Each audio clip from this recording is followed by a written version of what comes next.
Hi అండి, welcome to Sandhya kitchen. ఇవాళ వచ్చేసి నోట్లో వేసుకుంటే వెన్నలాగా కరిగిపోతుంది ఈ హల్వా అయితే ట్రై చేసి చూడండి. సింపుల్గా 15 నిమిషాల్లోనే అయిపోతుంది. టేస్ట్ కూడా చాలా బాగుంటుంది. జీడిపప్పు బాదం పప్పు వేసుకోవటం వల్ల ఇంకా బాగుంటుందండి. ట్రై చేసి చూడండి. ముందుగా గ్యాస్ ఆన్ చేసుకొని కడాయి పెట్టుకుందాము. ఇందులోకి ఈ కప్పుతో ఒక పావు కప్పు దాకా నెయ్యి వేసుకొని ఒక 3 స్పూన్లు జీడిపప్పులు, ఒక 2 స్పూన్లు బాదం పప్పులు అయితే కట్ చేసుకొని వేసుకోవాలి. ఇవి వేసుకున్న తర్వాత సిమ్లో పెట్టి నిదానంగా జీడిపప్పు బాదం పప్పు బాగా వేయించుకోవాలి. హైలో పెట్టామంటే కొంచెం మెత్తగా ఉంటాయి. సిమ్లో పెట్టి బాగా నిదానంగా వేయించుకున్నామంటే టేస్ట్ కూడా చాలా బాగుంటుంది.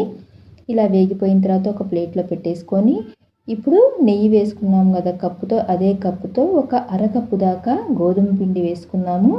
ఈ నెయ్యిలోకి వేసుకొని సిమ్లో పెట్టి కలుపుకుంటా నిదానంగా వేయించుకోవాలి. అప్పుడే ఈ హల్వా అనేది టేస్ట్ కూడా చాలా బాగుంటుంది. అంటే నేను గోధుమ పిండి హల్వా చేస్తున్నాను. సింపుల్గా ట్రై చేయండి. టేస్ట్ కూడా చాలా బాగుంటుంది.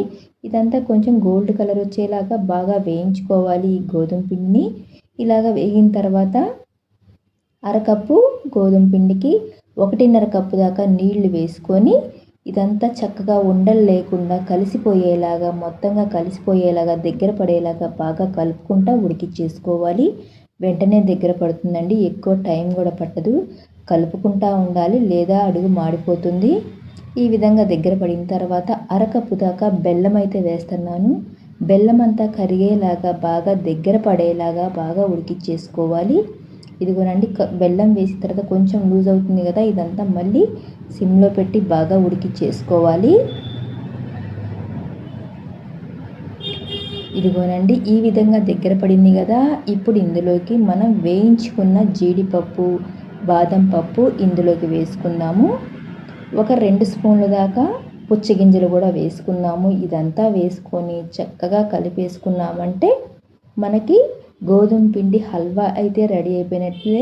నోట్లో వేసుకుంటే కరిగిపోతుంది, చాలా బాగుంటుంది. తక్కువ టైంలోనే సడన్గా ఏదైనా స్వీట్ తినాలంటే ఈ విధంగా ట్రై చేసి చూడండి. టేస్ట్ అయితే చాలా బాగుంటుంది. సింపుల్గా కూడా చేసుకోవచ్చు. చూసారు కదా, గోధుమ పిండి హల్వా రెడీ అయిపోయినట్టే. ఈ వీడియో కనుక మీకు నచ్చినట్టయితే లైక్ చేయండి, షేర్ చేయండి, కామెంట్ చేయండి. సబ్స్క్రైబ్ చేయటం మాత్రం మర్చిపోకండి.